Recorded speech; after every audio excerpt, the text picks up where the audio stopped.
Boa noite. Estamos ao vivo em todo o país pela TV Cultura, pelas emissoras afiliadas, pela Rádio Cultura Brasil, pelo portal UOL e pelo portal da Cultura no cmais.com.br/jornalismo. Hoje a nossa bancada de entrevistadores é composta por Maria Cristina Fernandes, jornalista do Valor Econômico, Luiz Antônio Novaes, chefe da sucursal do jornal O Globo em São Paulo, Vera Magalhães, editora da coluna Painel do jornal Folha de São Paulo, João Dória Júnior, empresário, jornalista e presidente do Grupo de Líderes Empresariais, o LIDE, e José Alberto Bombig, editor de política da revista Época e comentarista da Rádio CBN. Contamos também, como de costume, com os desenhos feitos em tempo real pelo nosso cartunista Paulo Caruso. Deputado Eduardo Cunha, em primeiro lugar, muito obrigado pela aceitação do convite para comparecer ao Roda Viva. É uma honra para nós tê-lo conosco neste dia que é, como tem sido ultimamente, quase todos os dias, muito importante, né, para a discussão da paisagem política do Brasil. Neste domingo, ocorreram as maiores manifestações de rua da história do Brasil democrático. Sobretudo no caso de São Paulo, nunca houve nada parecido desde a campanha das diretas já em 84, há mais de 30 anos, portanto. Hoje, comentando as declarações feitas ontem pelos ministros Miguel Rossetto e José Eduardo Cardoso, o senhor disse o seguinte: parece que eles viram uma manifestação e a gente viu outra. Eu queria saber o que os ministros, ou o governo, o que o governo enxergou e o que o senhor viu neste domingo. Bom, em primeiro lugar, boa noite a todos. É uma honra também poder estar aqui compartilhando com tão ilustres jornalistas para essa bancada de entrevista e a alegria de poder estar aqui com vocês ao vivo. Bom, em primeiro lugar, o que eu disse hoje é que as manifestações que ocorreram ontem tiveram uma visão de toda a sociedade que assistiu.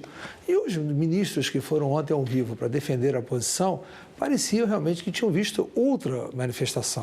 O ministro Rossetto foi dizer que aquilo eram eleitores que não votaram na presidenta Dilma na eleição. Consequentemente, era a manifestação daqueles que já eram contrários. Eu acho que ele esqueceu de ver que havia um contingente de pessoas que transcendia só aqueles que não tinham votado nela. Até porque há os que não votaram nela realmente de fato, também há aqueles que votaram nela e, efetivamente, não estão mais apoiando. Ou seja, na realidade, a gente sabe que houve nesse período uma perda de apoio popular em relação a ela. Você veja bem, nós temos a seguinte situação: toda eleição, e as últimas 3 eleições que o PT venceu, as 2 com o presidente Lula e a com a presidente Dilma, foi um processo, a primeira dela, foi um processo de hegemonia eleitoral. A hegemonia eleitoral, ela dá como consequência uma hegemonia política. Nesse caso, houve uma vitória eleitoral, uma vitória apertada, e que não ensejou uma hegemonia política. Consequentemente, saindo dessa vitória, a busca de um diálogo, a busca de unir o país, a busca de ter uma proposta que possa ser debatida com antecipação com todos, sabendo todos da dificuldade que tem do ajuste fiscal, e principalmente porque ela teve que tomar medidas, ou pelo menos propostas, que foram de encontro que propôs na campanha eleitoral, isso tudo iria causar algum tipo de problema. Fernando Henrique, no seu segundo mandato, também passou por esse problema. Ele teve, em seguida ao processo de reeleição dele, que ele venceu no primeiro turno, na segunda eleição, ele tomou medidas, como, por exemplo, foi para o Fundo Monetário Internacional pegar 40 bilhões de dólares para a reserva cambial, mudou a política cambial do país, teve uma CPI, um presidente do Banco Central preso, confusões inomináveis, e, no entanto, ele depois soube sair daquele processo, embora não tenha chegado no nível que ele começou o seu segundo mandato, pelo menos saiu ali de uma forma honrosa. Ela, nesse início, tendo que mudar aquilo que ela propôs na campanha eleitoral, ela deveria ter vindo melhor colocado para a nação aquilo que precisava do ajuste fiscal, qual era a consequência que isso iria ter e aquilo que efetivamente se buscava depois ao atingir a meta de conseguir o ajuste fiscal, o que viria depois de bom para a população. Então, na medida que isso não foi colocado, gerou problemas. Além disso, o processo de corrupção da Petrobras, que a cada dia que passa vai ganhando mais contornos, esse processo vai a cada dia que passa contaminando mais a sociedade. Então, juntou aqueles que não apoiaram, uma vitória apertada, juntou aqueles que apoiaram, se decepcionaram, porque ela teve propostas depois da eleição diferentes da proposta da sua campanha eleitoral e aqueles que se irritaram com esse processo de corrupção, é uma combustão. Então é preciso enfrentar esse processo e não dizer sectariamente que lá estão aqueles que não votaram nela. Já o ministro José Eduardo Cardoso, ele já veio com outra postura, veio dizer que tudo ali é questão do financiamento empresarial de campanha. A culpa é tudo isso, parece que as ruas todas estavam dizendo empresas não financiam as campanhas eleitorais. E não era isso que a gente viu nas ruas. Por isso que eu disse que a participação deles foi um desastre. Um desastre porque ou eles não compreenderam ou quiseram se aproveitar, no caso do Eduardo Cardoso, ele quis trazer a discussão da reforma política que eles queriam. Até porque eu, no primeiro dia que assumi a presidência da Câmara, eu avoquei para o plenário a admissibilidade da proposta de reforma política que tinha lá, que o PT há um ano obstruía na CCJ e não dava admissibilidade. Eles têm um discurso que são favoráveis à reforma política, cada crise é uma reforma política. 2013, mesmo quando a presidenta ganhou a eleição, no dia do discurso, eu falar em plebiscito, reforma política, é um discurso, mas a prática do Congresso Nacional não corresponde a esse discurso. E contra isso que eu me insurgi dizendo que ele não representou, ou pelo menos não escutou, a mesma rua que a gente viu. Essa é a diferença. Maria Cristina. Tá, o senhor acusou o Procurador-Geral da República de agir de forma leviana e responsável por decidir incluí-lo no rol de investigados da Operação Lava Jato. Agora, essa investigação só foi aberta porque o ministro relator do caso, o ministro Teori Zavascki, do Supremo Tribunal Federal, o autorizou. O senhor diria que o ministro Teori também agiu de forma leviana e responsável por ter autorizado? O ministro Teori Zavascki, ele agiu com a mesma uniformidade para todos os casos. Todos aqueles que o Procurador-Geral pediu para abrir inquérito, ele concordou. Mas ele poderia ter arquivado. Ele poderia, mas ele não agiu diferente para ninguém. Eu quero colocar que há uma coerência. O que eu disse do Procurador-Geral da República é que ele escolheu a quem investigar. Esse é o termo exato que eu usei. E usei eu fui espontaneamente à Comissão Parlamentar de Inquérito, falei 50 minutos sobre a minha petição de 32 páginas, das quais 12 páginas são repetidas para todas as petições, e procurei desmontar vírgula a vírgula aquilo que estava lá, mostrando a sua incoerência. Até porque eu usei como comparação, usei dois casos, para não dizer que eu estava um contra ou a favor. Usei o caso do senador Delcídio Amaral e o caso da senadora Gleisi Hoffmann. O que aconteceu com o senador Delcídio Amaral? O senador Delcídio Amaral estava colocada lá uma denúncia que dizia que ele, dito pelo delator Paulo Roberto, que ele teria recebido, quando foi diretor de Gás e Energia da Petrobras, ainda no governo Fernando Henrique Cardoso, que ele foi diretor naquela época, ele teria recebido supostamente benefício indevido, ou propina, seja lá o que for, por um contrato da Alstom. Consequentemente, eu ouvi dizer dele, naquele momento em que ele era diretor, o Nestor Severo era seu gerente de energia, ou seja, as compras eram feitas pelo seu Nestor Severo.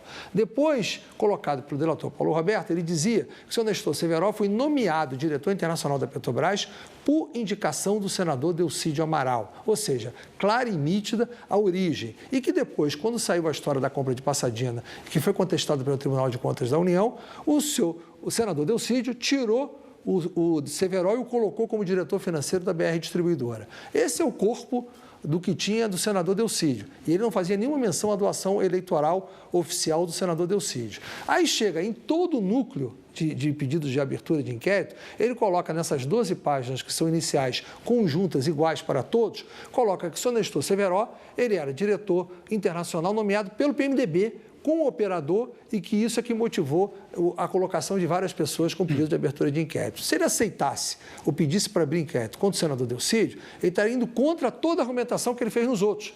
Então, eu peguei esse caso concreto para mostrar que ele não colocou. No meu caso, ele pega uma doação oficial de uma empresa na campanha de 2010, uma empresa que não tem nada a ver com a outra que ele fala, e diz que aquilo supostamente poderia ser benefício indevido na forma de doação oficial. No caso do senador Delcídio, ele não levantou, e tinha justamente como doador do senador Delcídio as pessoas que ele colocou na minha como sendo supostamente beneficiárias de algum tipo de favorecimento que eu possa ter feito de influência na Petrobras. Então, ele usou 2 pesos e 2 medidas. E quando você vai para a senadora Gleisi Hoffmann, ele coloca como requerimentos que tem que requerer ao Tribunal Superior Eleitoral para ver a lista de doações dela, quando basta fazer uma consulta no site para ver, como ele fez na minha, não fez do Delcídio e pediu como requerimento que fizesse da senadora Gleisi. Na senadora Gleisi, ele coloca o seguinte: ela se beneficiou do futuro mandato parlamentar.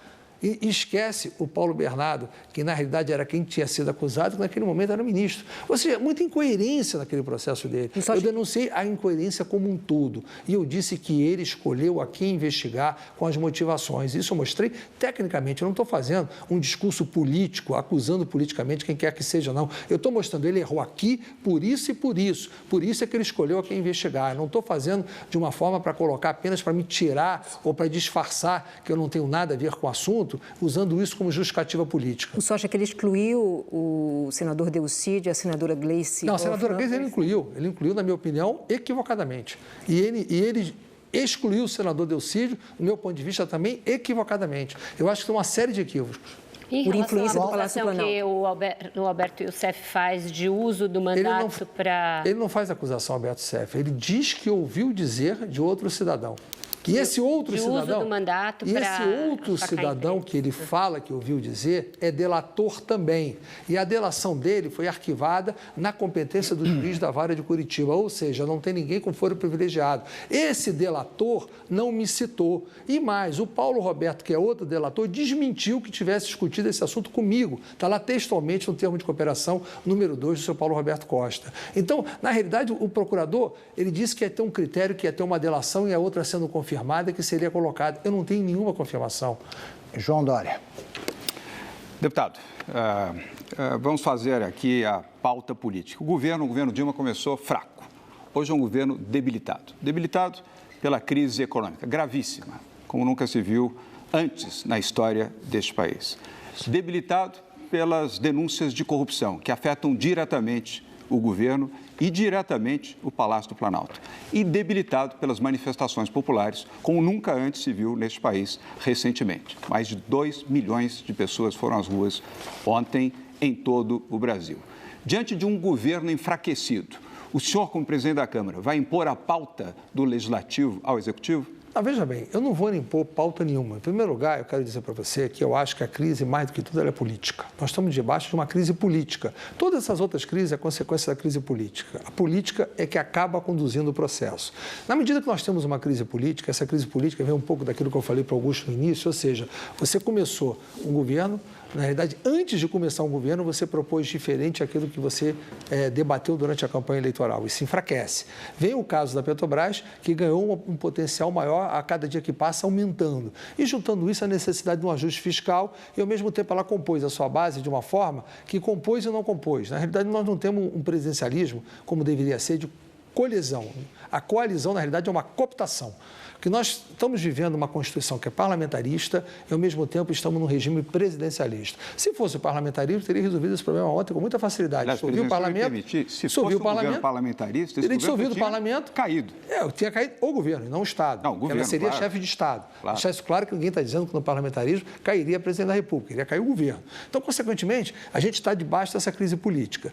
Eu não vou impor pauta nenhuma, até porque a pauta do Legislativo é feita pelo próprio Legislativo, ou seja, pelos seus líderes, pelos seus partidos. E a pauta do governo, há muito tempo nós não temos uma pauta tão livre como está agora, porque não tem tido nem medidas do governo. Na prática, quando eu assumi a presidência em 1º de fevereiro, eu tinha um projeto da biodiversidade que trancava a pauta com urgência constitucional há 1 ano que não era votado. Eu votei aquele projeto imediatamente. Tinha uma medida provisória, eu votei. A partir daí, a pauta virou do Legislativo.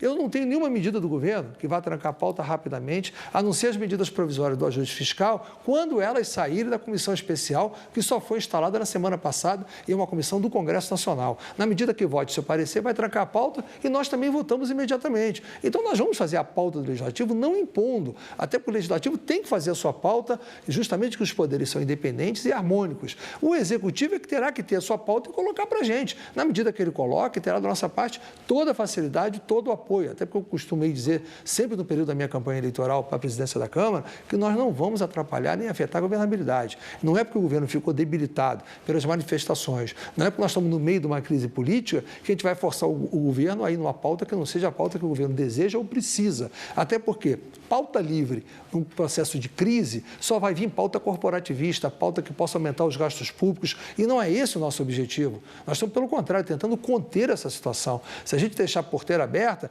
e ficar aquela terra de ninguém, nós não sabemos o que vai acontecer. Então, temos que evitar isso com muita tranquilidade, muita serenidade e muita responsabilidade. Novaes. Opa. Boa noite, deputado.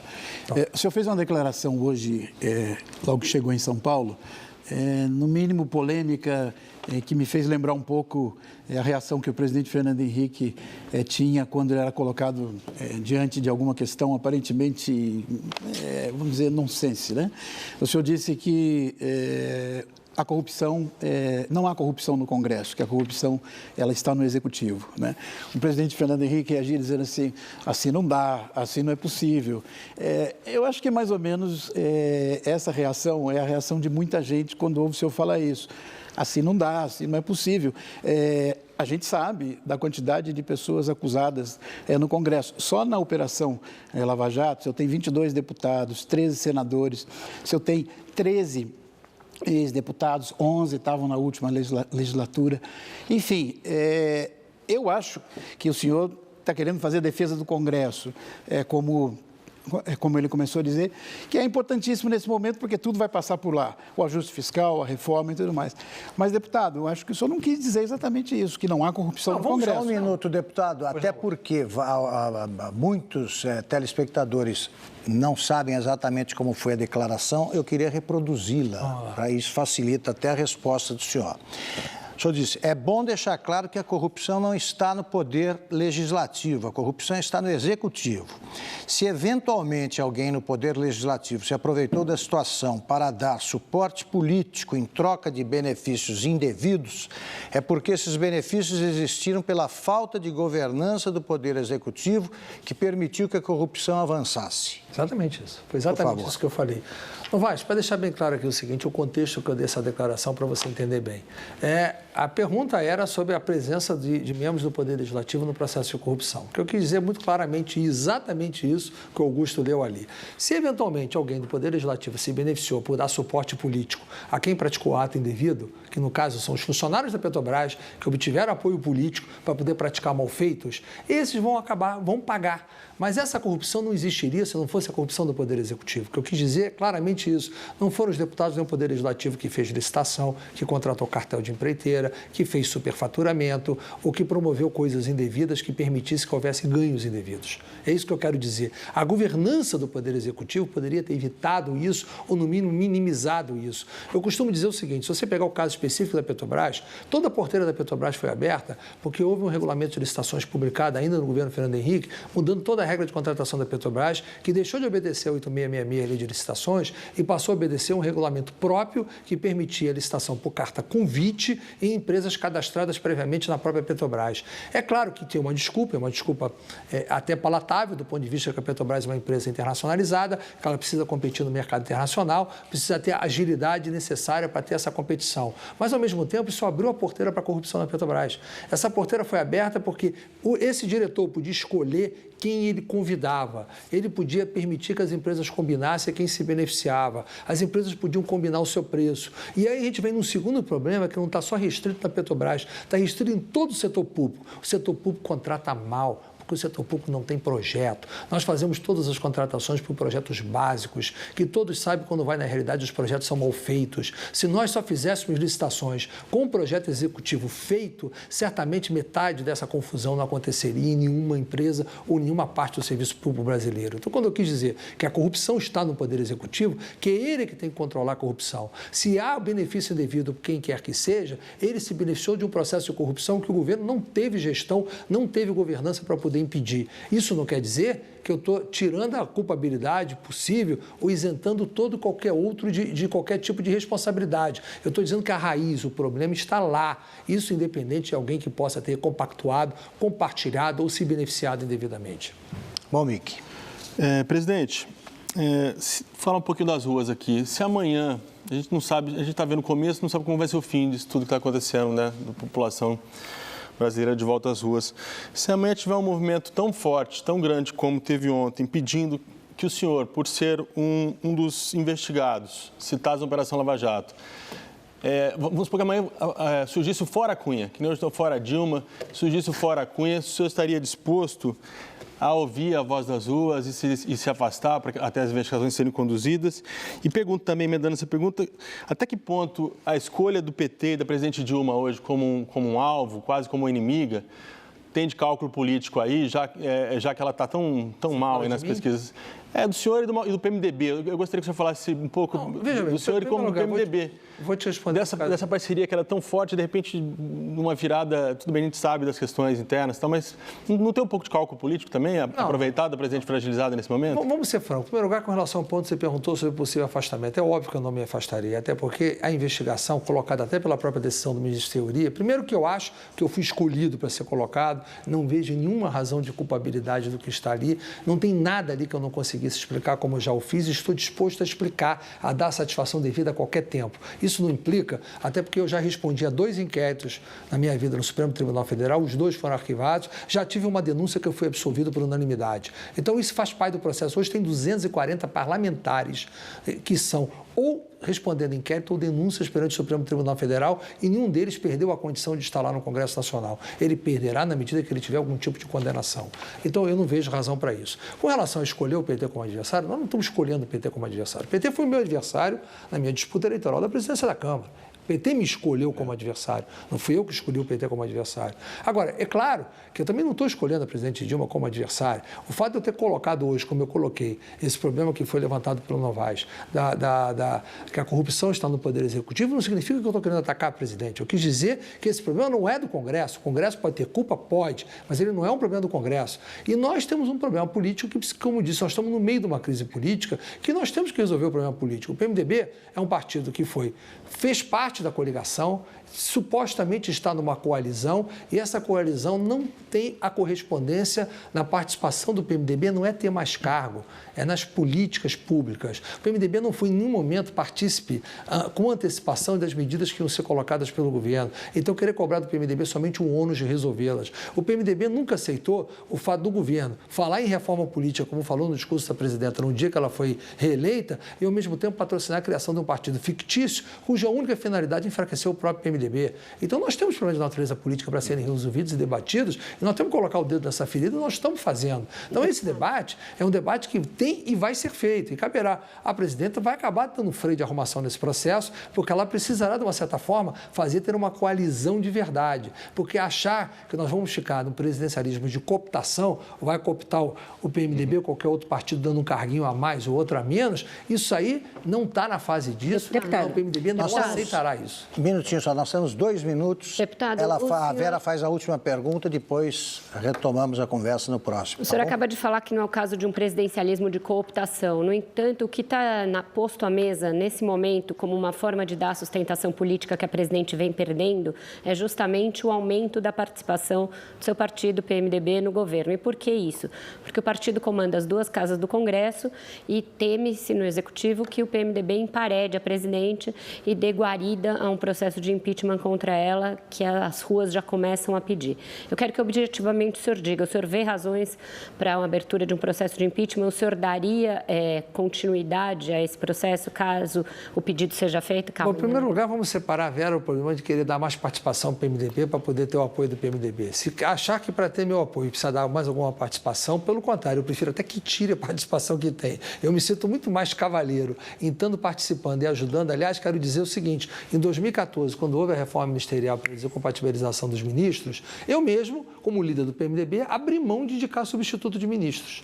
E, no entanto, a gente não foi para a oposição por causa disso. Então, não é pelo fato de você ter mais cargos que vai fazer o PMDB estar mais ou menos presente no governo. O que vai fazer o PMDB estar mais presente no governo é efetivamente ter uma coalizão, que a gente participe da definição, da decisão daquilo que vai ser levado para a sociedade, tendo opinião, tendo voz e podendo influenciar no processo. Nós queremos ser partícipes. É isso que o PMDB reclama. O PMDB não reclama mais cargos. Com relação especificamente ao que você está colocando no processo de impeachment, nós não podemos transformar a discussão sobre o impedimento de um presidente da República numa forma de discussão política, porque ele não é. O impedimento tem as suas previsões constitucionais para os casos específicos aos quais, no meu entender, não está se aplicando.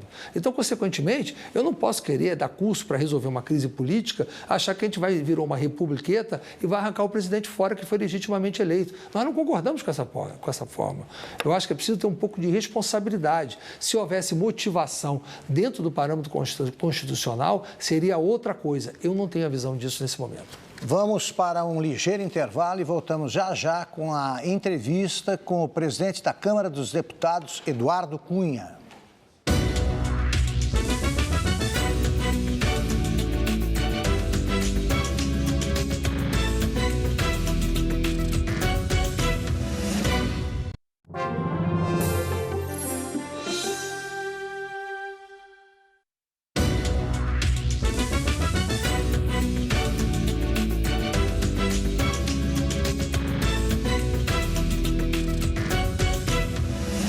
Estamos de volta ao vivo com o presidente da Câmara dos Deputados, Eduardo Cunha. Antes de passar a palavra para Maria Cristina, eu só queria aproveitar me reportar a conversa que o senhor teve agora há pouco com o João Dória, em que os dois concordaram que se o regime fosse parlamentarista, o governo já teria caído. O senhor é a favor do parlamentarismo ou contra? Não, eu sou a favor do parlamentarismo. É claro que, quando falar em parlamentarismo agora, pode parecer que você está querendo partir para um golpe de usurpar as funções que não cabem a um parlamentarismo agora, que ser feita é coisa para o futuro. Mas a nossa Constituição, ela foi feita para o parlamentarismo. E o parlamentarismo, ele protege de crises como essa. Quando você tem uma perda de apoio popular, num governo que tem 3 anos e quase 10 meses ainda para terminar, é claro que o parlamentarismo seria uma forma de proteger situações como essas. Então, para o futuro, para o debate político, eu acho que o parlamentarismo seria uma coisa que serviria colocar essa semente na cabeça das pessoas. Maria Cristina. Deputado, eu queria Depois João Dória e aí palavra livre. Queria retomar a questão do Bombig. O senhor citou outros centenas de deputados que também são investigados. Agora, nenhum deles é presidente da Câmara. O que está em questão não é a renúncia do seu mandato. Se o senhor, de investigado, passar a ser alvo de uma denúncia do Ministério Público, o senhor não acha que, para resguardar o papel do cargo que o senhor exerce como presidente de um poder do Legislativo, o senhor não deveria renunciar ao cargo de presidente da Câmara? Maria Cristina, veja bem, eu como líder do PMDB fui denunciado e em menos de um ano eu fui absolvido por unanimidade pelo próprio Supremo Tribunal Federal pela precariedade da denúncia que foi formulada. Então, nós não podemos culpar ninguém antecipadamente. Quem está no exercício do mandato parlamentar tem o mesmo direito dos 513 deputados. Ele vota e ser votado. Não existe essa circunstância que eu possa conduzir uma votação e efetivamente não possa exercer o mandato. Ou eu sou capaz de exercer o meu mandato na sua plenitude, que implica exercer todas as prerrogativas do mandato, ou então eu sou incapaz de exercer o mandato. Então não está em discussão aí o fato do cargo eventual que você exerce. Até porque a autoridade política do cargo, ela é referendada por quem o elegeu.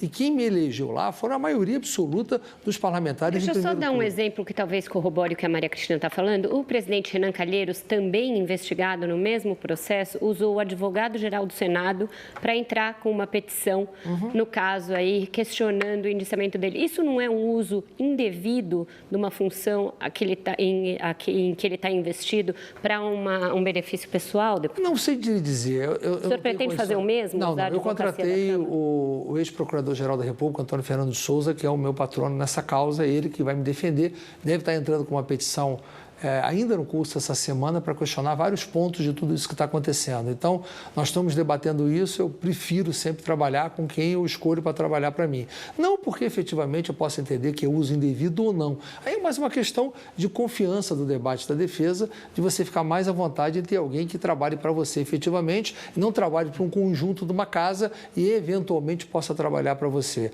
Eu não tenho condição de te avaliar se isso é uso indevido ou não. Acho até que não o é. A minha opção pessoal foi para fazer a minha defesa através de patrono meu contratado. João. Deputado, vamos voltar aqui a falar o tema do impeachment. O senhor acaba de afirmar que o senhor é contrário, pelo menos neste momento, a dar guarida a um processo de impeachment. Já há mais de uma dúzia de pedidos encaminhados à Câmara. Tem 2 já. Mas há que considerar, as manifestações populares de ontem, em todo o Brasil, uma parte considerável pediu impeachment. 2 juristas dos mais ilibados, conhecidos e respeitados do país, ex-ministro da Justiça, Bernardo Cabral. Outro, Ives Gandra Martins, professor, legalista, constitucionalista, respeitado por todos aqueles juízes do Supremo Tribunal Federal. Ambos dizem o seguinte: um processo de impeachment com imperícia imprudência e omissão podem justificar um pedido de impeachment à presidente Dilma Rousseff. O senhor levaria em consideração clamor popular, mas mais do que isso, a legalidade de um pedido de impeachment com base legal ou não? Veja bem, Dória, eu estou olhando lá pelo que tem, você está querendo atribuir base legal a um pedido de impeachment por que circunstância? Qual é a motivação? A presidente da República, ela não praticou no exercício do mandato atual que ela está qualquer ato de improbidade administrativa que possa caracterizar uma denúncia por improbidade ou denúncia de fatos que são atribuídos ao exercício do seu mandato. Estes dois juristas, eu não sou jurista, esses dois têm uma opinião Eu também distinta. não sou, eu sou meio rábula. Agora, só que eu, no meu pouco entendimento de rábula, eu entendo que não é cabível. E eu acho que nós temos, além do problema jurídico, nós temos o problema político. Se eu não tenho uma justificativa, porque nós sempre temos na memória o que aconteceu no processo de impeachment do ex-presidente Collor. São duas circunstâncias absolutamente diferentes. Naquele momento, ele estava no exercício do seu mandato, havia denúncia, houve uma CPI sobre os atos praticados no exercício do mandato, houve ali uma culpabilidade atribuída pela CPI no seu relatório com relação ao exercício do mandato e uma denúncia do Procurador-Geral da República com relação a fatos no exercício do mandato. E aí gerou o pedido de impedimento. Agora, não existe isso. Mas o senhor acha que tem fatos anteriores ao exercício desse mandato que justificariam uma investigação mesmo que contra o presidente? existisse, não é cabível. Mas o senhor acha que existe? Não, eu não tenho condição de avaliar se existe, mas mesmo que porventura existisse, não seria cabível, na minha opinião, porque nós estamos num outro mandato. O mandato dela se iniciou em 1º de janeiro, então não vejo ali uma base legal, só se ela praticar no exercício desse mandato um ato que seja um ato de improbidade, um ato contra a administração pública no exercício desse mandato. Na campanha de 2014, por exemplo. Na campanha de 2014, por exemplo. A campanha de 2014 é um problema eleitoral. Não, mas aparecer, estou dizendo, se surgir algo, o tesoureiro do partido era o mesmo em 2010 e o mesmo em 2014. Você está discutindo a campanha eleitoral, você não está discutindo o exercício do mandato. Mas ela disputou no cargo, a reeleição. Não, ela disputou no cargo do mandato passado, não desse mandato que iniciou em 1º de janeiro. Então, é uma discussão que ela tem outros tipos de situações de natureza jurídica e também de natureza política. Nós temos que aqui discutir uma coisa que o Brasil não é uma republiqueta. O Brasil não pode fazer como o Paraguai fez, que arrancou o Lugo lá do dia para a noite, porque ele tinha perdido completamente o apoio. Eu acho que as circunstâncias políticas que você pode fazer com qualquer governo que tem perda de popularidade, alguma coisa terá que ser feita e acredito que ela o fará. Agora, não que isso seja ensejadora de impeachment, porque vai ser um impeachment atrás do outro na nossa história, se isso acontecesse. Eu só peço aos integrantes da bancada que esperem a conclusão da resposta. O deputado ainda estava respondendo ao João Dória. O que é que você quer saber? Não, primeiro, respeito a posição do deputado. O deputado, no mínimo, é prudente. E a prudência é sempre recomendável em circunstâncias como essa. A precipitação é um ato de imprudência.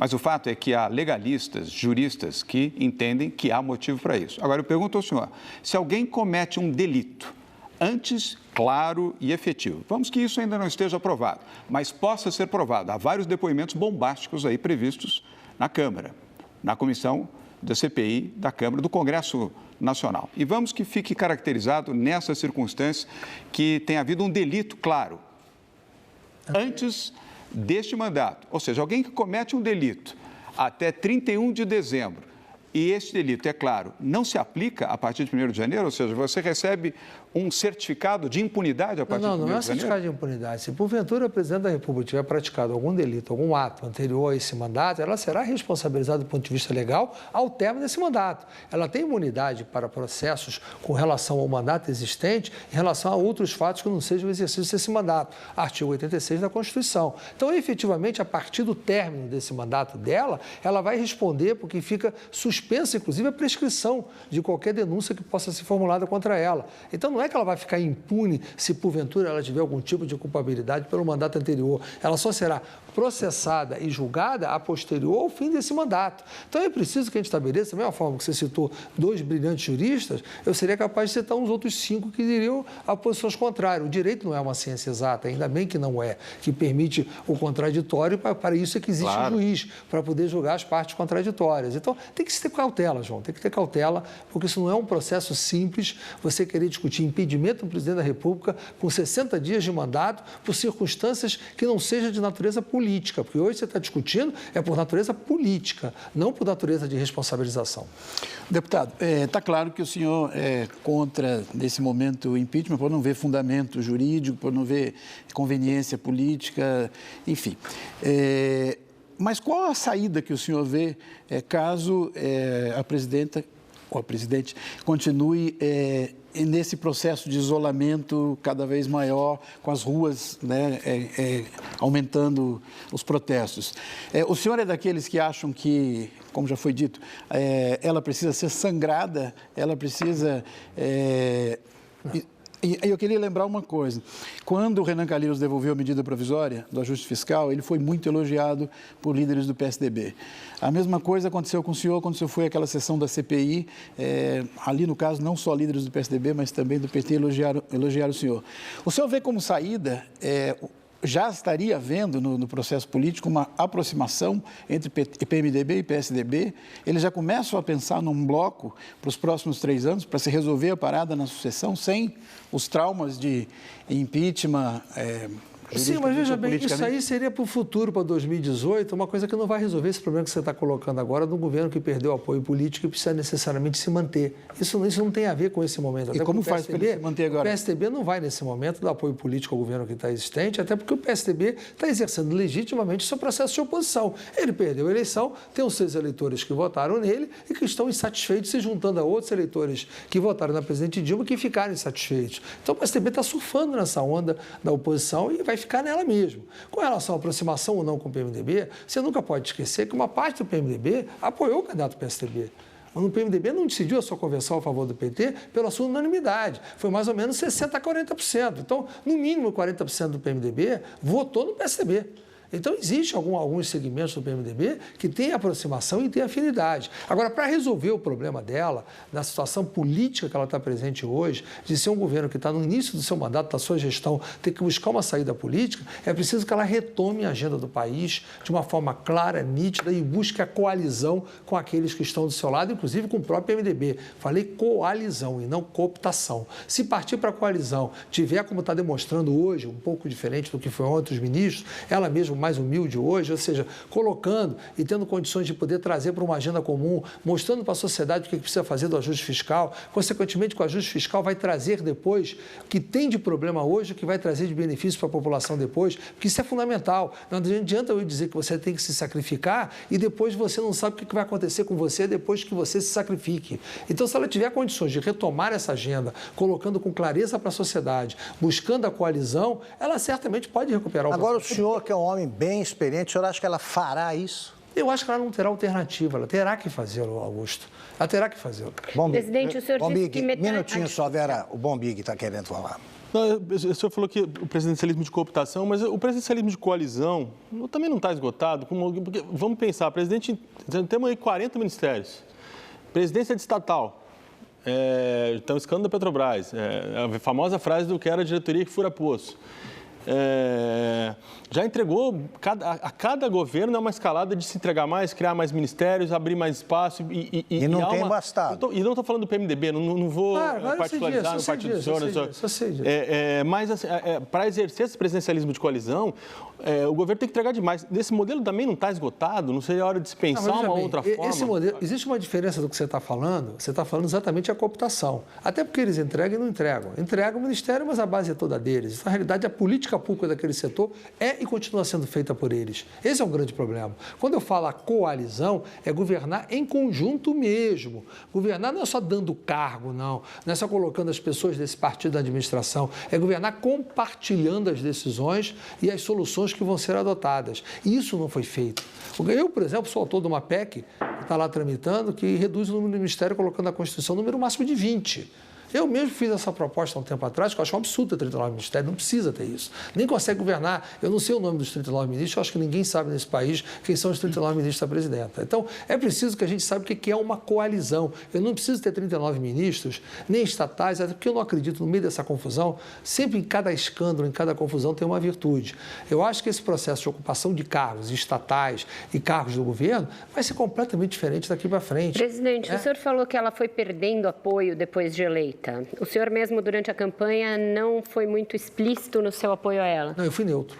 O senhor disse que metade do partido não votou nela. O senhor votou na presidente Dilma Rousseff? Não, o meu voto é secreto, eu não vou nominar. Até por uma razão muito simples. Eu não fiz isso até agora, eu não vou fazer agora por mero oportunismo. Qualquer que seja o voto que eu declarasse aqui, ia ter sempre alguém explorando dizer que é oportunista. E o senhor acha... Se eu não fiz no momento que eu poderia influenciar pelo meu voto, eu não vou fazê-lo agora. E o senhor acha que uma vez, se hoje em dia fosse posto de novo em votação o apoio ao presidente, ele passaria no PMDB? Na convenção? Acredito que não. Não pela presidenta, eu acho que pelo PT. Eu acho que aquela votação de 60 a 40, se fosse feita hoje, não ganharia. Porque não quer dizer que daqui a 3 meses ou 6 meses não pudesse ganhar. A política tem os seus momentos e as suas circunstâncias. Há um certo enfrentamento com o PT. Isso aconteceu, é natural. Aconteceu pelas sequelas dos estados. Até meu próprio estado, no Rio de Janeiro, teve problemas, outros estados tiveram problemas. Houve um enfrentamento de base com o PT. E esse enfrentamento teve sequelas. Eu, na época, me posicionei com neutralidade, Vera, uma razão muito simples. Eu dizia, eu liderava uma bancada que estava dividida meio a meio. Eu não queria terminar a eleição ser líder de meia bancada. Eu queria ser líder da bancada como um todo. E eu só manteria credibilidade para ser líder da bancada como um todo se eu ficasse neutro como eu fiquei. Por essa razão que eu fiquei neutro. Não porque eu, por minha convicção, fosse ser neutro, que é óbvio que ninguém fica neutro num processo eleitoral.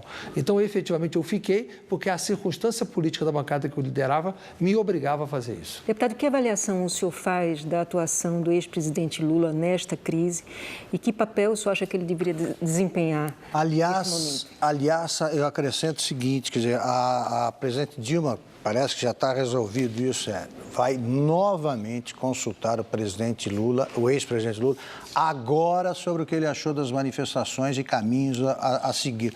Não é muita dependência, não, deputado. E por isso que eu pergunto, o senhor acha que ela vai fazer alguma coisa diferente? Vamos colocar as coisas no seu devido lugar. O Lula é que é o grande líder do processo político que trouxe o PT ao poder.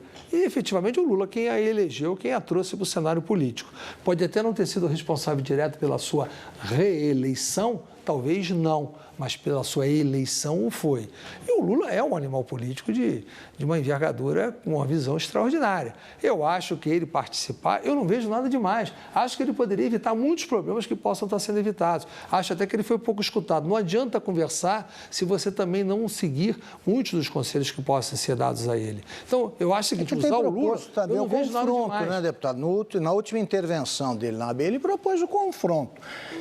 Exército de Stedley, se eles forem para a rua, nós sabemos brigar e tal. Isso não é um bom bravata de microfone de público naquele momento. Eu não acredito que essa seja a bravata normal de uma posição política, né? E nem estou dizendo que seja essa a solução, nem que eu acho que ele faria isso. Eu acho que aconteceu uma bravata naquele momento. Mas eu diria o seguinte, respondendo concretamente, eu acho que é importante a colaboração dele. Porque ele faz parte desse processo. Ele tem que também ajudar a salvar o processo. Eu acho que ela deve ouvi-lo, sim. Eu não vejo nada demais dela ouvir. Salvar? O senhor acha que o governo está precisando ser salvo? Não, eu não diria o governo ser salvo, mas eu acho que precisa, nesse processo que você tem que recuperar a popularidade, que você tem que recuperar a ação política, quando você busca uma coalizão, todas as pessoas que têm condições de cooperar e que podem ajudar nessa união, nessa coalizão, eu acho que são importantes virem. E é uma sobrevivência dele mesmo, porque ele, de uma certa forma, a sucessão do papel dele está descrito ou vai ser julgada pelo desfecho que vai ter o governo dela. Então, eu acho que ele tem que... Eu no lugar dele, estaria tentando interferir mesmo, porque, de uma certa forma, ele vai sofrer as consequências do que vai acontecer. Mas, João, você está querendo perguntar isso? Talvez seja a última pergunta, eu já serei informado. Vamos presidente, de fato, eu considero uma infelicidade aquela observação do presidente Lula.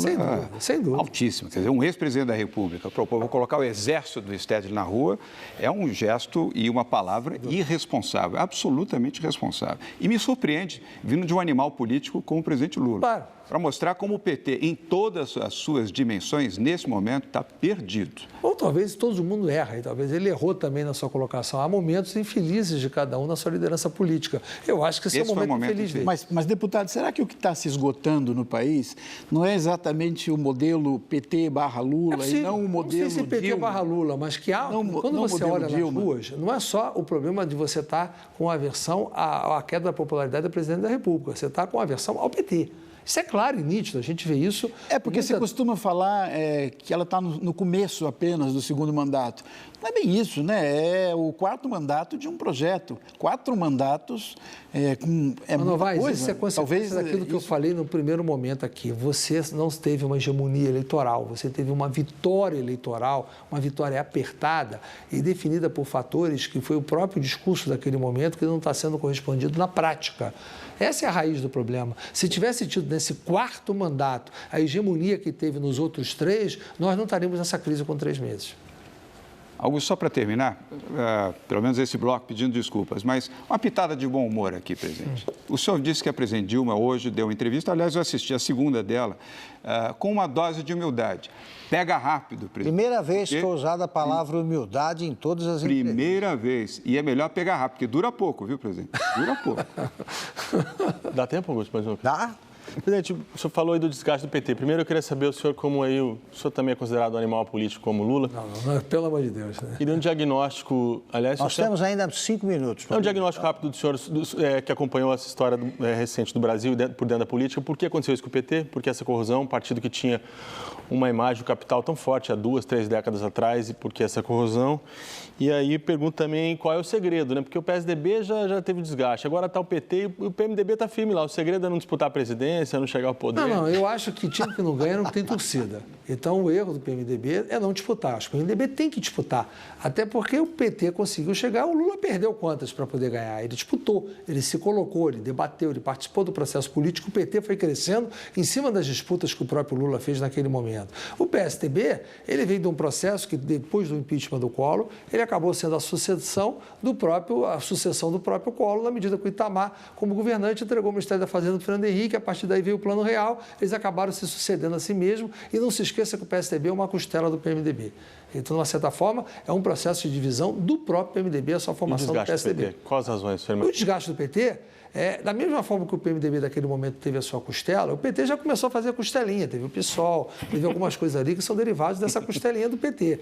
O PT, de uma certa forma, ele chegou no exercício do poder e passou a ter as práticas que ele condenava dos outros. Ou seja, eu já ouvi uma frase, que é uma frase que tem tudo a ver, eles fazem tudo aquilo que eles pensavam que nós fazíamos. Então, essa frase... E melhor. Muito bem, né? E aprimoraram. Então, o PT perdeu, deixou de ser um partido que buscava a sua base, alguma coisa erradamente que nós podemos contestar, mas tinha uma base e passou a competir dentro dos mesmos nichos da mesma maneira que os outros competiam, ou seja, para a periferia, para o interior, buscando fazer a mesma prática política de máquina pública, entrando nos locais para poder obter voto, ou seja, usou todas as práticas que ele condenou. Isso, de uma certa forma, a população foi se percebendo e, ao mesmo tempo, defendendo os seus interesses corporativos, que, de uma certa forma, em alguns momentos, era contra aquilo que a própria sociedade queria. Então, essas confusões, esses conflitos do PT foram gerando o desgaste. E, ao mesmo tempo, o PT está e não está no governo, porque eles mesmos, quando exercem o poder em nome do PT, também não colocaram o PT no governo, eles mesmos reclamam que estão fora do governo. Então, é surreal, é samba do crioulo doido, que a gente nunca sabe onde é que isso vai parar, entendeu? Agora, é por isso que o senhor impediu também a criação de mais costelas, né? Porque tinham mais partidos. Aí isso. Aquele projeto é um projeto que veio apropriado. Porque esse projeto ele tem um problema. Não é o projeto que tem um problema. Quem tem um problema é o próprio governo. Você fala em reforma política, como falou o ministro da Justiça ontem, como falou o presidente da República no dia da sua reeleição, e, ao mesmo tempo, estimula a criação de um partido fictício, utilizando a máquina pública para cooptar parlamentares dos partidos aliados, como em cima do próprio PMDB. Esse é um dos grandes pontos de tensão entre o PMDB e o PT e a presidente da República. Isso desde o início do mandato, desse segundo mandato, está colocado com muita clareza. Não dá para você defender a reforma política e, ao mesmo tempo, estimular fazer partido de coleta de assinatura na rua comprada, que tem o único objetivo de tirar... Comprada ou arranjada. Enfim, quando eu falo comprada, não necessariamente quer dizer pagou para ter assinatura, para deixar isso claro. Quando eu digo comprada, é arranjada por agentes políticos, por subterfúgios, enfim, de maneiras que existem de práticas políticas que a gente quer sepultar. Então, esse tipo de partido... Você se refere ao PL? ele ou qualquer outro que apareça nesse nicho. Eu sei que tem uns 2, 3 aí, ou tem mais uns 5 em coleta de assinatura, que a praça está rodando pedindo assinatura por aí. Em matéria de siglas, o ministro Kassab é imaginoso. Não, eu não quero nem dizer por questão de imaginação, eu digo é o objetivo. O objetivo não é criar um partido que você tem uma ideologia, todos vão militar dentro de uma mesma causa e busca o exercício legítimo da busca do poder para defender essa causa. Ali é apenas mera cooptação de parlamentares para enfraquecer aliado. E isso que a gente se insurge. Deputado, o senhor queria voltar ao Lula. O senhor defende o maior protagonismo do ex-presidente neste governo, neste momento de crise, assim como outros parlamentares do PMDB. O ex-presidente Lula é o mentor desta aliança PT-PMDB lá em 2006. O senhor acha 2007 em diante, né? Porque, na verdade, a aliança ocorreu na eleição da presidente Dilma, que em 2006 nós saímos separados. Teve até briga, o PMDB teve convenção. A partir do segundo mandato do Lula. Isso. O senhor... Essa defesa de uma maior ingerência do Lula neste governo é uma tentativa do PMDB de blindar esta aliança que começou lá em 2007 e prossegue agora, que é uma aliança que inclui a distribuição de cargos, inclui a própria distribuição de cargos na Petrobras, que hoje está sob investigação. Última resposta do bloco. Esse é o ponto que a gente se insurge. Eu acho que trazer o presidente Lula para tentar salvar o processo de governabilidade ou o processo de aliança pode até estar correto na sua análise. Agora, não há um processo de salvamento de aliança ou mesmo de estabelecimento de coalizão que vai partir do pressuposto que tem que ter distribuição de cargo, ou mais cargo ou menos cargo. Quem for por esse caminho com o PMDB de hoje vai se enganar. Se achar que vai chegar para mim, tem cargo disso ou cargo daquilo, que vai mudar qualquer posição que eu tenha, vai perder o seu tempo. Qualquer membro do PMDB hoje, esse é o pensamento de todo mundo. Ninguém está atrás de cargo para absolutamente nada. Nós queremos fazer uma coalizão de verdade, que nós possamos defender as nossas propostas, que a gente possa ser partícipe de propostas e fazermos uma política com P maiúsculo. Acabar com essa história que política seja só compartilhamento de cargo. Teremos agora outro rápido intervalo e voltamos já com o presidente da Câmara dos Deputados, Eduardo Cunha.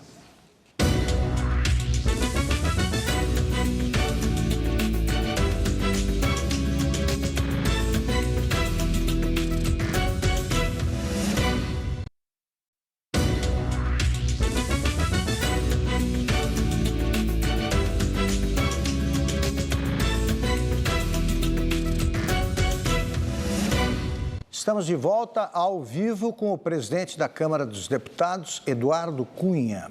Deputado, eu vou me desviar um pouquinho da estrada principal, né, que é por onde passam essas manifestações de ontem, a situação política do país, a crise política, para resolver, para entender um projeto que o senhor defende, que é o que acaba com o exame da Ordem do Brasil. A meu ver, a meu juízo, o exame tem servido, pelo menos, para filtrar, fazer uma espécie de filtro que elimina do mercado alguns péssimos profissionais, né? Tanto que muita gente é reprovada. Por que o senhor quer acabar com esse filtro?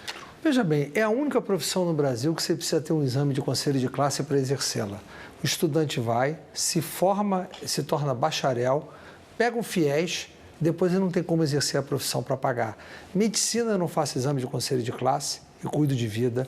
Engenharia eu não faço exame de conselho de classe. Arquitetura eu não faço exame de conselho de classe. Dentista eu não faço exame de conselho de classe. Não há nenhuma outra categoria profissional que eu, para exercer a profissão, eu tenho que ser submetido ao exame de conselho de classe. Somente a Ordem dos Advogados. Isso é um feudo colocado para ter uma grande receita com a arrecadação dos chamadas provas da Ordem e que busca exclusivamente com a desculpa que você tem que controlar o ensino. Quando a própria lei do Estatuto da Advocacia, que estabelece esse direito do exame da Ordem, dá o direito à Ordem a interferir na aprovação dos cursos. Eu acho que ter o exame para poder buscar avaliar a universidade e até desclassificá-la, eu até acharia correto. Agora, ter o exame que me impeça o estudante, que teve a sua expectativa frustrada, porque fez a sua faculdade e não pode exercer a profissão, é uma injustiça. Quer dizer, o filtro tem que ser anterior. Tem que ser anterior. Ele tem que cuidar das faculdades. Se o critério fosse único para todas as profissões no país, você, para exercer a profissão, se submeteria a algum exame de conselho de classe, eu poderia achar correto. Mas por que só para advogado? Qual a importância a mais que a profissão de advogado tem das outras profissões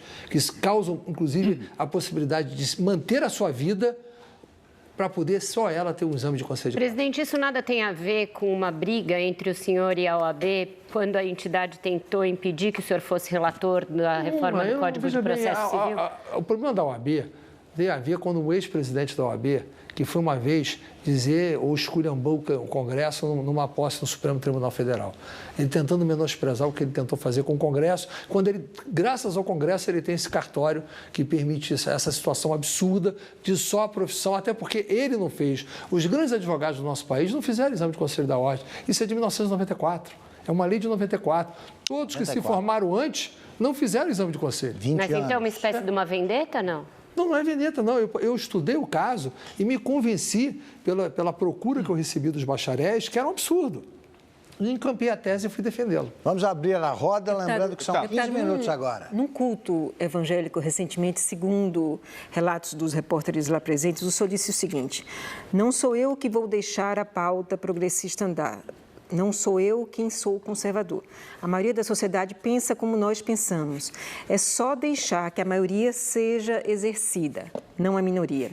Essa concepção não colide com a ideia de que a democracia garante o exercício do poder pela maioria, desde que resguardados os direitos da minoria? Mas os direitos da minoria são resguardados. Agora, eu não posso impor a pauta da minoria. A minoria não pode vencer a maioria. Se a minoria for vencer a maioria, nós não vamos ter nenhuma pauta no Congresso que tenha uma maioria presente. O governo vai perder todas, porque a minoria tem que ser respeitada. Não dá para ter a ditadura da minoria.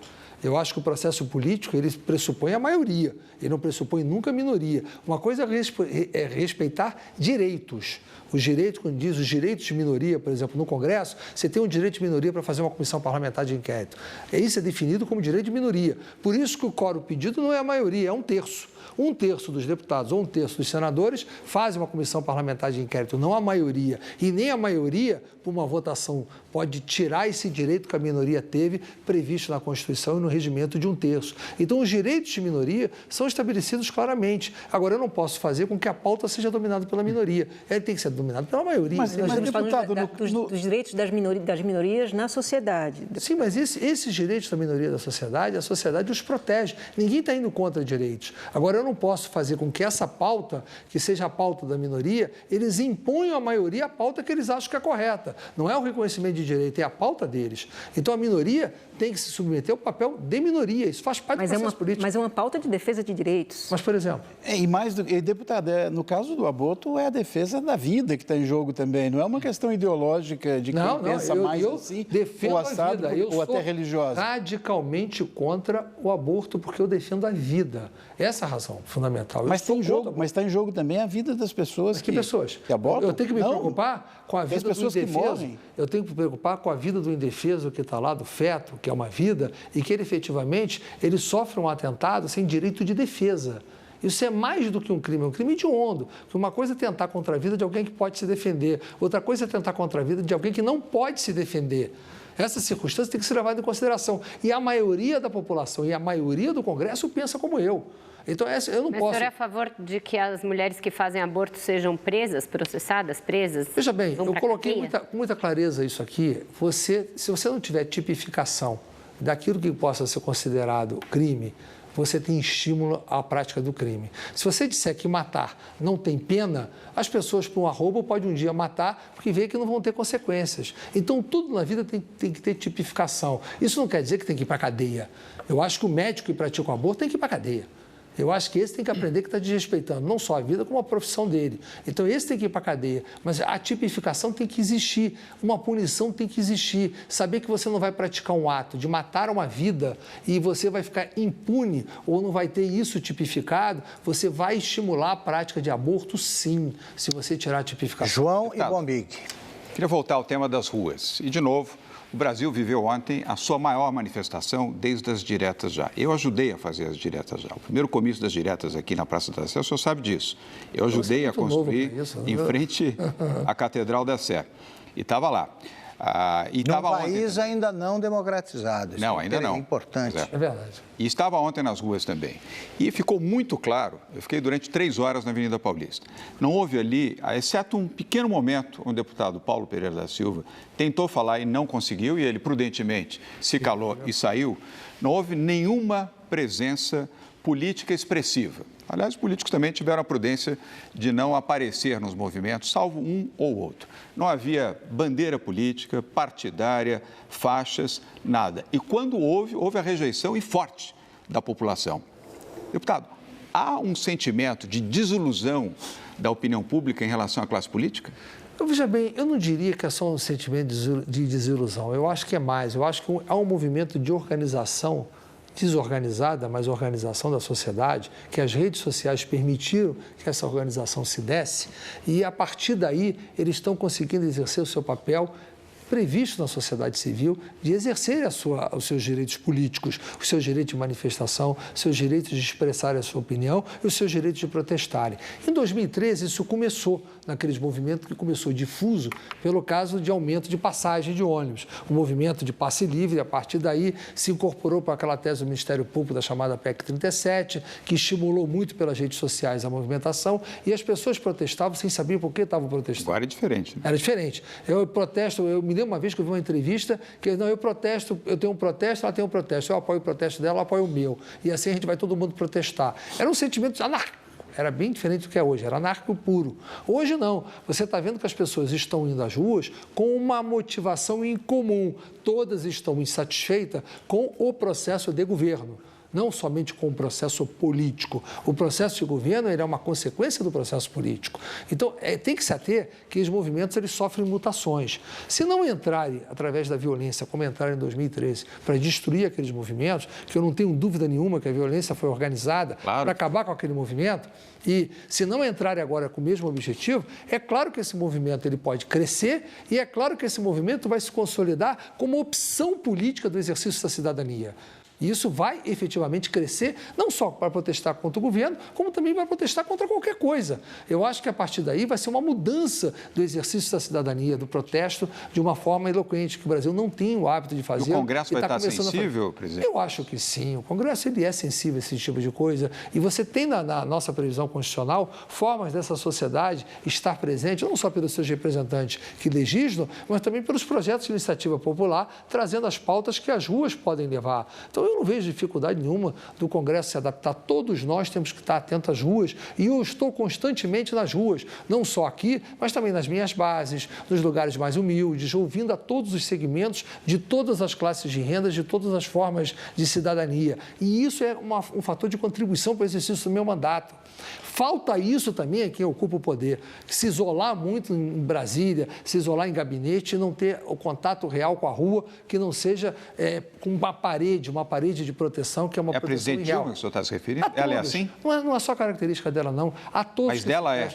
Eu acho que a busca dela pelo contato popular é muito dificultada pelo exercício do próprio cargo, pela prerrogativa do próprio cargo, até pela segurança, enfim, por uma série de fatores. E como ela não tem uma origem na busca do mandato popular desde o início da sua vida, isso dificulta muito. Ela não foi vereadora, não foi deputada. É o único presidente da República que não veio do parlamento, que não teve passagem pelo parlamento. O Lula passou pelo parlamento, Sarney passou, Fernando Henrique passou, Collor passou, todos passaram pelo parlamento, aqueles que tiveram exercício da presidência da República. Ela foi a única que não passou. Então, ela não tem esse hábito do contato de base que nós, que somos parlamentares, temos. E isso contribui muito, porque a gente percebe o cheiro na rua, o descontentamento. A gente basta ir em 4, 5 lugares, a gente pelo cheiro, a gente sente alguma coisa. A despeito disso, o senhor, assim que tomou posse, promoveu uma pauta um tanto quanto corporativa, aumentou benefícios dos deputados, recriou passagem para mulheres de deputados que tinham sido extintas pelo seu antecessor, o presidente Michel Temer.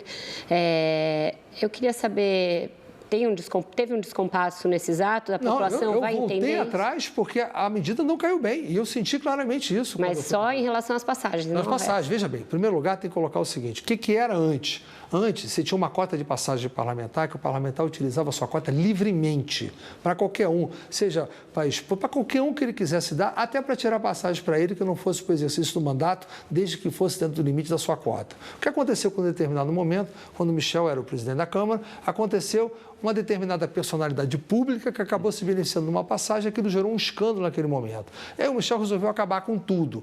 Isso criou um descompasso de vários parlamentares de regiões longínquas do país que não tem como trazer a sua esposa e precisa até de ajuda delas para tratamento de saúde ou até para cuidar da própria saúde delas. E gerou uma demanda e eu, na campanha eleitoral, senti essa necessidade e atendi. Porém, pegou mal. realmente foi ruim a repercussão e a sensibilidade que eu tenho de ouvir as ruas, eu vi que foi ruim e eu mesmo revoguei, reconhecendo humildemente que eu cometi um erro. Essa que é a verdade, foi isso que eu fiz. Bem, não houve tempo, infelizmente, para a pergunta do Bombig, ele vai abrir o próximo bloco. Vamos para um rápido intervalo e voltamos já para o quarto e último bloco da entrevista com o presidente da Câmara dos Deputados, Eduardo Cunha.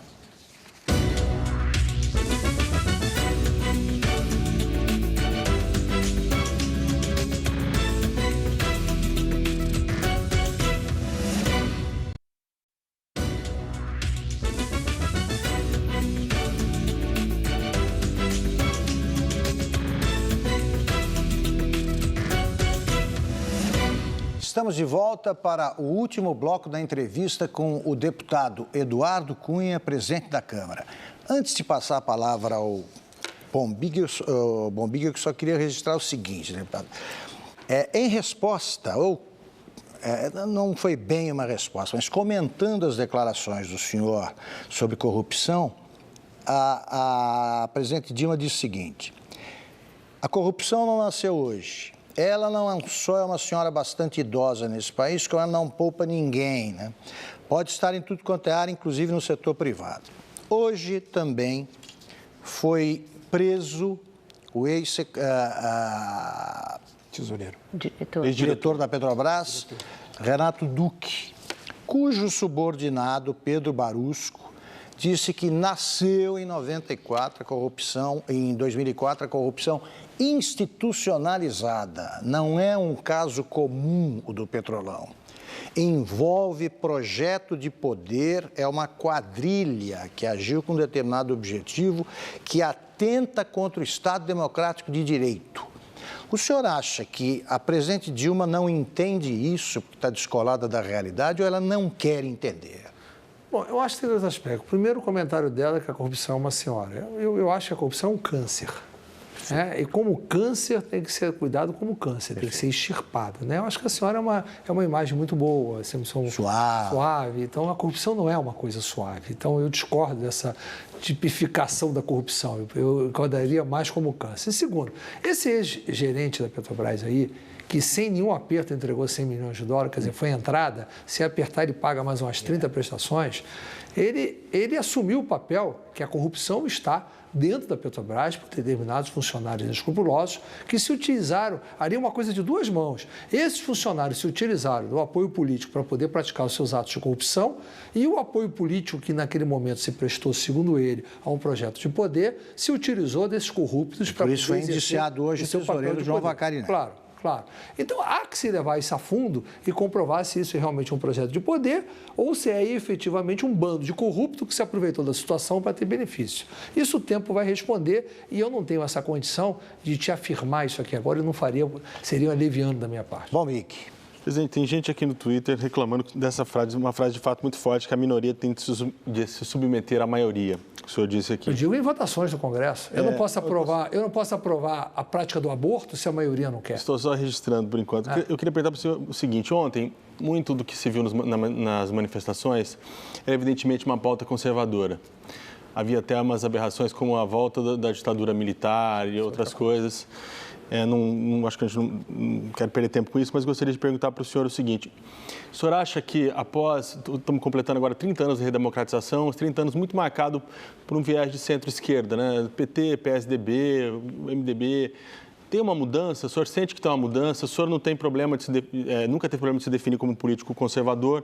O senhor acha que hoje a gente vive uma guinada conservadora no Brasil e que isso pode, em algum momento, desaguar numa candidatura que se assuma uma candidatura mais conservadora ao Palácio do Planalto? Agora, o combate à corrupção não é bem uma pauta conservadora, não. Estou falando das passeatas de ontem. Não, eu estou falando de outras coisas que apareceram lá, outras faixas. Tem aqueles malucos lá na internet militar. Augusto, a gente tem que deixar claro uma coisa: conservador não é defender ditadura militar. O fato de ser conservador não é defender intervenção militar. Isso é coisa de golpista. Exato. Isso não há possibilidade de você querer misturar conservadorismo com defesa de ruptura para um processo de controle militar. Deixar isso bem claro, porque se cria um pouco essa história de dizer, você tem um conservador, o conservador vai ser enquadrado como direita, a direita vai defender a intervenção militar. Não é isso. Lógico, exatamente. Deixar isso bem claro, que nós somos absolutamente, o fato de eu me considerar um pouco conservador de costumes, não quer dizer que eu seja conservador de prática política, não quer dizer que eu não tenha a defesa de teses de centro-esquerda, e muitas delas eu encampo e participo.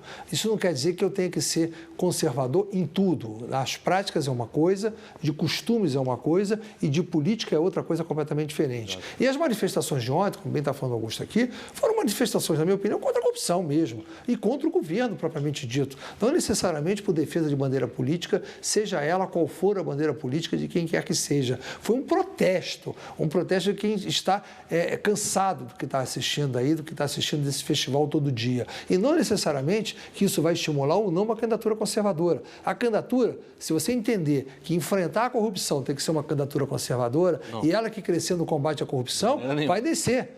E agora, se for essa a defesa, mas eu não acho que para combater a corrupção tem que ser só necessariamente aqueles que sejam de direita ou que sejam necessariamente de esquerda. Qualquer um pode ser de direita, de esquerda, de centro e combater a corrupção. Você não tem corruptos só pela classificação do campo ideológico. Deputado, sobre esse seu aspecto que o senhor se define como conservador nos costumes, vamos voltar um pouquinho ao que a Maria Cristina começou a falar?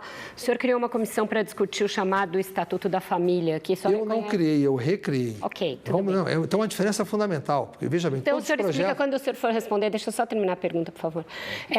O senhor recriou a comissão que vai discutir o Estatuto da Família, que reconhece como núcleos familiares apenas aqueles formados por um homem e uma mulher. Não reconhece nem a união entre pessoas do mesmo sexo, nem a possibilidade desse tipo de casal adotar crianças. O senhor acha que esse tipo de pauta é contemporânea? Ela cabe no Brasil de hoje? Ou a gente vai ter um retrocesso? Vamos colocar, em primeiro lugar, você está me associando ao conteúdo dos projetos que estão sendo recriados as comissões. Eu sequer, confesso a você, eu nem li o texto completo. Eu posso até ter minha opinião sobre alguns pontos, mas eu nem li esse texto. O que acontece é o seguinte, todo fim de legislatura, os projetos são arquivados. E todo início de legislatura, os parlamentares que são reeleitos pedem o desarquivamento do seu conjunto de projetos, que, pelo regimento, tem que votar a tramitação no mesmo estágio que se encontravam. Então, aqueles que se encontravam no estágio de comissão especial, eu sou obrigado a recriá-los, como recriei, por exemplo, a da PEC da demarcação de terra indígena, que, inclusive, vai ser reinstalada amanhã.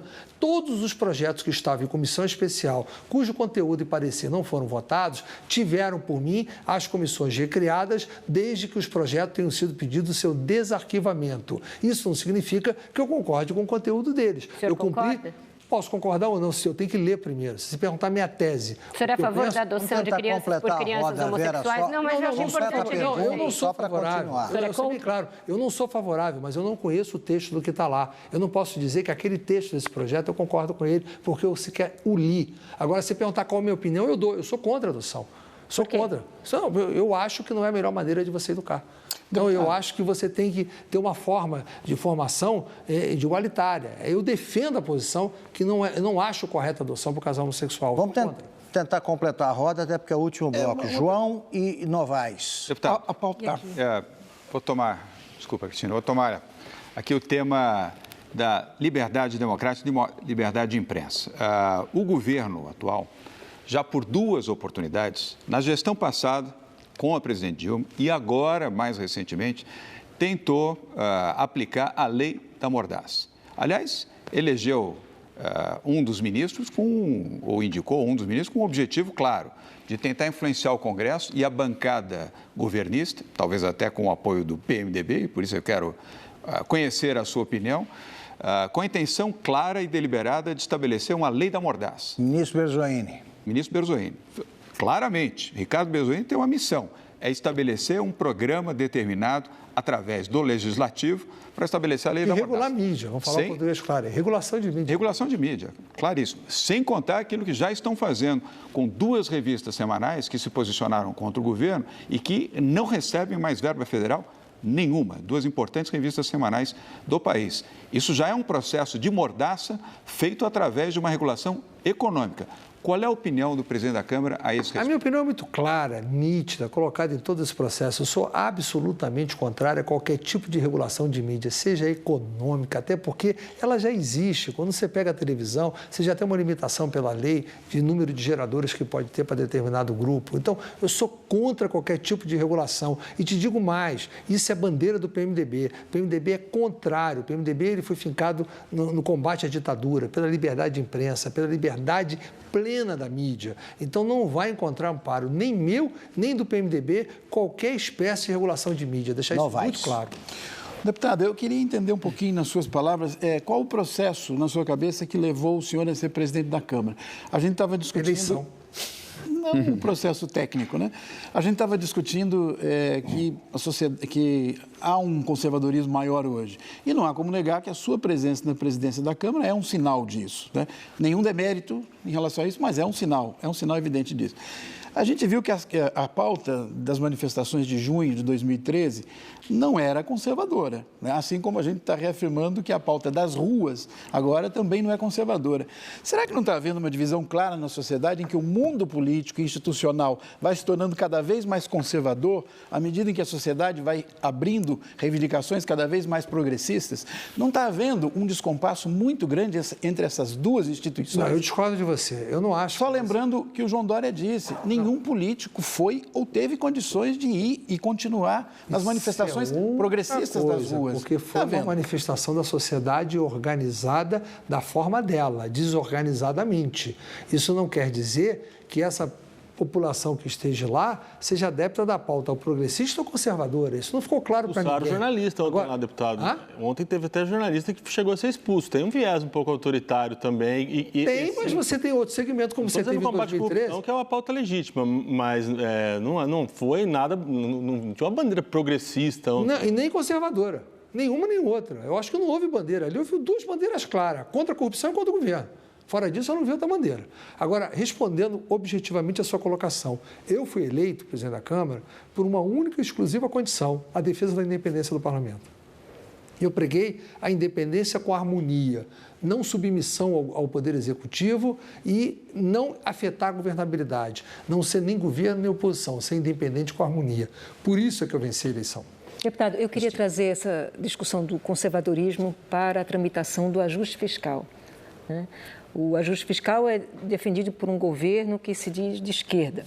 O senhor esteve hoje na Fiesp, deve ter recebido muitas demandas em relação aos projetos de desoneração. O senhor é apoiado por parlamentares do Partido da Força Sindical.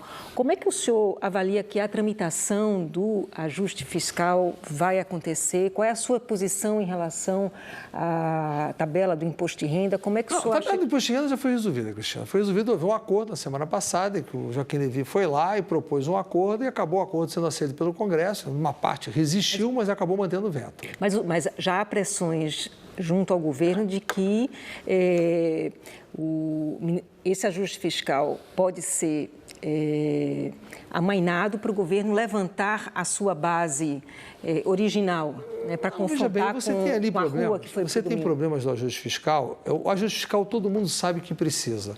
Agora, todo mundo discute qual é o ajuste que concorda. Geralmente, ele quer aquele que não afete a ele e que afete a outros. Esse é aquele velho problema da política. Todo mundo concorda com resolver o problema, desde que não afete a ele. Então, eu acho que nós vamos ter que resolver o ajuste fiscal, sim, porque a economia brasileira ela não pode prescindir da manutenção do seu grau de investimento. Se nós não tivermos o grau de investimento mantido, o risco que nós vamos ter para a economia como um todo, de fuga de capitais, para os fundos que estão investidos no nosso país, que tem no seu estatuto mandatário, a aplicação só em países com grau de investimento, vai ser uma fuga de capitais, que esse dólar vai disparar, os 370 milhões de dólares que o Banco Central tem vão embora e, consequentemente, a inflação vai disparar. Qualquer um que entende minimamente de economia sabe que nós estamos vivendo um problema grave. E esse problema tem que ser resolvido com sinais para que a gente mantenha um grau de investimento. Mais do que cumprir 1,2 ou 1 ou 0,8, ou seja, o número que for, é manter a credibilidade para manter o grau de investimento. Então, alguma coisa terá que acontecer. Isso não demanda nem conservadorismo, nem progressismo. Isso demanda a realidade da economia, porque a pior consequência que vai ter para todos nós seja a economia sofrer problemas